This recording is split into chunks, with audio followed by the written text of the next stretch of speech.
पीठ पीछे कुछ भी कहना तो बहुत आसान है, अभिषेक के सामने कह सको औकात होनी चाहिए। इस कम उम्र में बहुत दुश्मन बना लिए, नहीं पता है कि आपके बीच से कब चले जाए। अभिषेक भाई, आप हमारे शीश के ताज हो, आप ये मरने मरने की बातें ना किया करें प्लीज। आपके दुश्मन हमारे दुश्मन हैं। आपकी तरफ आने वाली गोली को सुरेंद्र यादव अपनी छाती पे झेलेगा, ये भी किसी से कम नहीं है। तो जितनी तुम्हारी लंबाई है उससे दुगना जमीन में गाड़ देंगे। कहता हूं कि ये मूवमेंट सिर्फ जाटुओं का मूवमेंट नहीं है, ये मूवमेंट फूले, साहू, अंबेडकर, पेरियार और ललई सिंह यादव का मूवमेंट है। मेरे इस देश के पिछड़े वर्ग के समाज के लोगों को भी समझना पड़ेगा। मेरी बात को बड़े ध्यान से सुनिएगा। ये मैं ये बात इसके लिए कह रहा हूं कि लुटा दे तेरे खातिर जान तो भी गम नहीं होगा, तेरे जैसा कोई अब जख्म का मरहम नहीं होगा। पढ़ा तुझको तो एक शायर के दिल की धड़कने बोली, कई सदियों तलक अब दूसरा मिलकर नहीं होगा, कई सदियों तलक अब दूसरा मिलकर नहीं होगा। मैं एक सामाजिक व्यक्ति हूं और करीब पिछले 2-2.5 सालों से इस मूवमेंट ने बहुत प्यार दिया, लेकिन इस मूवमेंट की कुछ जमीनी गहराई और वो जमीनी दर्द मैं आपके बीच लेके आया हूं। मुझे इस बात को कहने में कोई हर्ज नहीं है, क्योंकि हम लोग अपने आप को भगत सिंह के दौर का इंसान मानते हैं, तो हमें सच को कहने में कोई गुरेज नहीं है।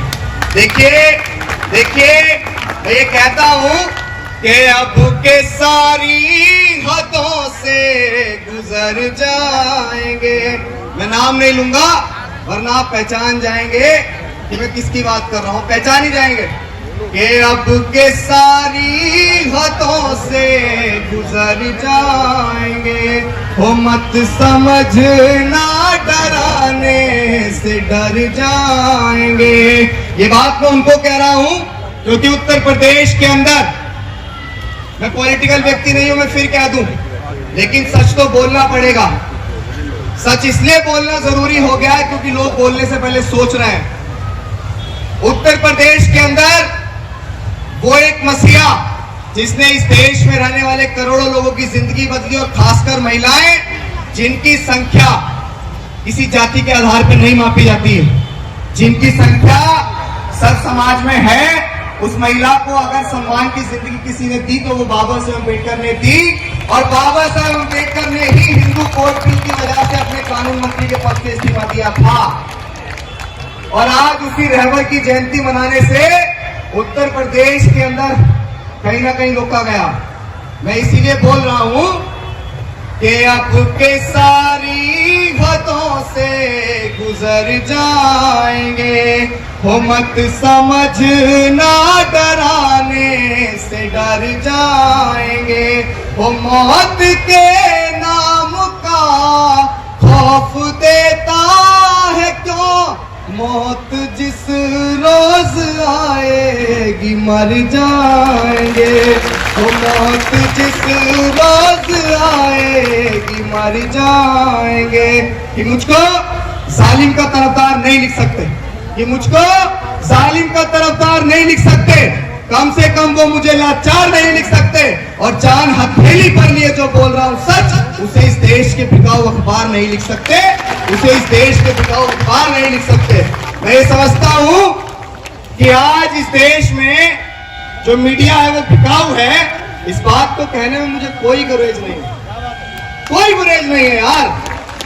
कुछ लोग कहते हैं कि नौजवान नौसिखिए होते हैं, कुछ लोग कहते हैं कि नौजवान नौसिखिए होते हैं, तो नौजवान तो भगत सिंह भी थे, नौजवान तो शहीद अशफाकुल्लाह खां भी थे, जिन्होंने देश की आजादी के लिए उस उम्र में मुकदमे झेले जिस उम्र में खेलने कूदने की उम्र होती है। हंसते हंसते फांसी के फंदे को चूम लिया, तो मैं तो भाई गांधी बन के मरना पसंद नहीं करूंगा। भगत सिंह बन के मरना पसंद करूंगा। चढ़े महापुरुषों के चरणों में मुझे वो फूल बनना है। चढ़े महापुरुषों के चरणों में मुझे वो फूल बनना है, और गड़े मनुवाद की छाती पर मुझे वो त्रिशूल बनना है, और गड़े मनुवाद की छाती पर मुझे वो त्रिशूल बनना है। आज अगर हम लोग कहते हैं ना कि हम बाबा साहेब अम्बेडकर के मिशन के सच्चे अनुयायी हैं, तो अगर आप बाबा साहेब अम्बेडकर के अम्बेडकरवादी मूवमेंट के सिपाही बन रहे हैं ना सर, तो पहले मनुवाद को छोड़ना पड़ेगा। बाबा साहेब अम्बेडकर की 22 प्रतिज्ञाओं को अपनाना पड़ेगा। और अगर आप उन्हें त्याग कर कहते हैं कि हम अम्बेडकरवादी हैं, तो आप अम्बेडकरवादी नहीं, आप झूठे अम्बेडकरवादी हैं। और ये मूवमेंट मैं इस भरे मन से कहूंगा, ये मूवमेंट किसी एक जाति का मूवमेंट नहीं है, ये मूवमेंट किसी एक समाज का मूवमेंट नहीं है। मैं जिस समाज से आता हूं, ये मूवमेंट सिर्फ उस समाज का मूवमेंट नहीं है। मैं खुल के कहता हूं कि ये मूवमेंट सिर्फ जाटुओं का मूवमेंट नहीं है। ये मूवमेंट फूले, साहू, अंबेडकर, पेरियार और ललई सिंह यादव का मूवमेंट है। मेरे इस देश के पिछड़े वर्ग के समाज के लोगों को भी समझना पड़ेगा कि इस देश में कभी 4 वर्ण हुआ करते थे। मुझे सच्चाई बोलने पर मजबूर क्यों होना पड़ रहा है? क्योंकि लोग सच बोलने से कतरा रहे हैं। लोग सच बोलने से कतरा रहे हैं, इसीलिए मैं मजबूर हो रहा हूं सच बोलने पर। इस देश में 4 वर्ण हुआ करते थे, ब्राह्मण, क्षत्रिय, वैश्य, शूद्र। मैं किसी भी समाज को गलत बोलने नहीं आया हूं इस मंच पे, ना मैं बोलूंगा। बाबा साहेब अम्बेडकर को मानने वाला वो हर व्यक्ति बहुजन है जो इस भारतीय संविधान में अपनी पूर्ण आस्था रखता है, चाहे वो किसी भी समाज से है। और वो मेरा अपना व्यक्ति है जो भारत के संविधान में अपनी पूर्ण आस्था रखता है। मैंने होली पर रंग नहीं उड़ाया साहब, ना मैं दिवाली पे घर को सजाऊंगा कि मैंने होली पर रंग नहीं उड़ाया, ना मैं दिवाली पे घर को सजाऊंगा। और 14 अप्रैल 1891 को हमारे रहबर ने जन्म लिया था, तो मैं तो अम्बेडकर जयंती को ही हर वर्ष बड़े धूमधाम से मनाऊंगा। आप लोगों को ये समझना पड़ेगा कि कौन अपना है और कौन पराया है। यहां एक बात और एक नज्म और कहूंगा, मुझे पानी पिला देंगे, गला सूख गया क्योंकि सुबह से प्रोग्राम में हूं। कॉल करके ये कहा गया कि आपका चेहरा भड़काऊ है और आपको हम लोग एंट्री नहीं देंगे, यहाँ दंगे भड़क सकते हैं। भाई दंगे भड़कने को हम आतंकवादी थोड़े ही हैं यार, हम आतंकवादी है क्या? इस देश में सच बोलना, इस देश में बाबा साहेब अम्बेडकर की मूवमेंट का प्रचार प्रसार करना, माँ बहनों के सम्मान की अगर रक्षा करना, बागी हो जाना है, तो कहता हूँ बागी हूं मैं भाई, कहता हूं। और मैं अपनी माता बहनों से भी यहाँ कहूंगा, आज इस देश में सरकारें आपकी अस्मत नहीं बचा पा रही। जब आपको लगे कि कोई आपका पीछा कर रहा है, जब आपको लगे कोई आपको परेशान कर रहा है, जब आपको लगे कोई प्रशासन, कोई सरकार आपकी मदद नहीं कर रही है, तो सामने वाले को निपटा देना, आपका भाई देख लेगा। आपकी जान से बढ़ के हमारे लिए और कुछ नहीं है।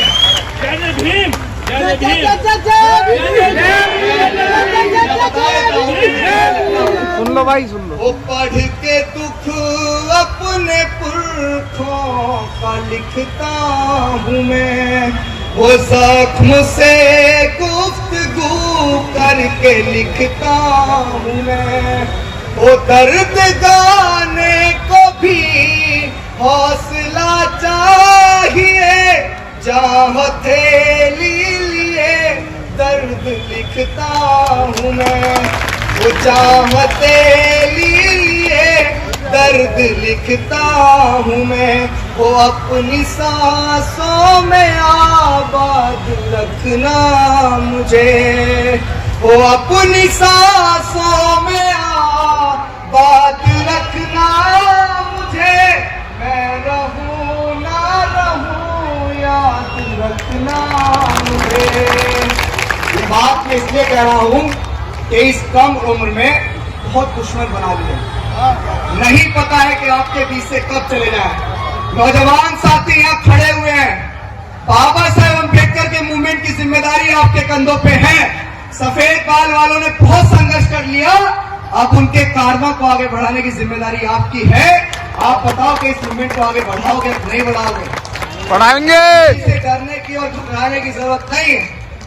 औरों ने संविधान पढ़ा होगा, हमारे डीएनए में, क्योंकि हमारे बाप ने लिखा है संविधान। नहीं कोई नहीं, रुक जाइए रुक जाइए, बहुत सारे लोग बहुत सारी चीजें बोलते हैं, पीठ पीछे बोलते हैं। देखिए राह में खतरे भी हैं मगर ठहरता कौन, मौत कल आती हो आज आ जाए डरता कौन। और तेरी लश्कर के मुकाबिल में अकेला ही सही, कि तेरी लश्कर के मुकाबिल में अकेला हूं मगर फैसला मैदान में होगा साहब कि मरता कौन है। आखिरी में एक शायरी के साथ अपनी बात खत्म करूंगा, और ये शायरी मैं उनके लिए कह रहा हूं जो आज भी बाबा साहेब अम्बेडकर को गालियां बकते हैं, जो आज भी भारत के संविधान को बदलने की बात करते हैं। वो संविधान जो इस देश में नारियों को बराबर के अधिकार देता है। आज महिला अगर IAS, IPS, PCS, जज, डॉक्टर, बैरिस्टर, कलेक्टर बन पाई तो किसकी बदौलत बन पाई? बाबा साहेब अम्बेडकर की बदौलत। कॉन्स्टिट्यूशन से पहले तो महिलाओं को स्तन तक ढकने का अधिकार नहीं था, बोलने में भी शर्म आ रही। ऐसा राज स्थापित था, सुबह शाम किसी विशेष वर्ग को घर से बाहर निकलने का अधिकार नहीं था। तो जिस महापुरुष ने हमें सब कुछ दिया, जो लोग उनको ही गालियां बकेंगे, तो मैं उनके लिए कह रहा हूं कि हम अम्बेडकरवादी हैं बेटा, कि हम अम्बेडकरवादी हैं बेटा। जिस दिन औकात पे आ गए ना तो तुम्हारी सारी गर्मी झाड़ देंगे, और बाबा साहब को गाली मत देना दोबारा, वरना हम भी कानून बोल गए ना तो जितनी तुम्हारी लंबाई है उससे दुगना जमीन में गाड़ देंगे।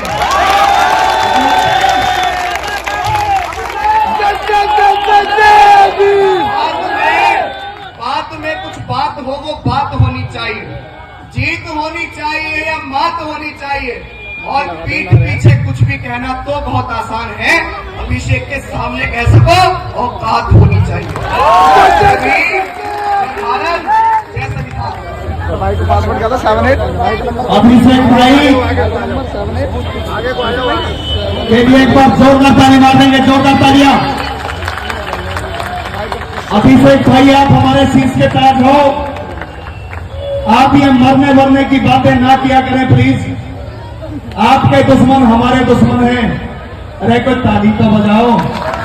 आपकी तरफ आने वाली गोली को सुरेंद्र यादव अपनी छाती पे दे देगा, ये भी किसी से कम नहीं है। अरे कोई ताली तो बजाओ।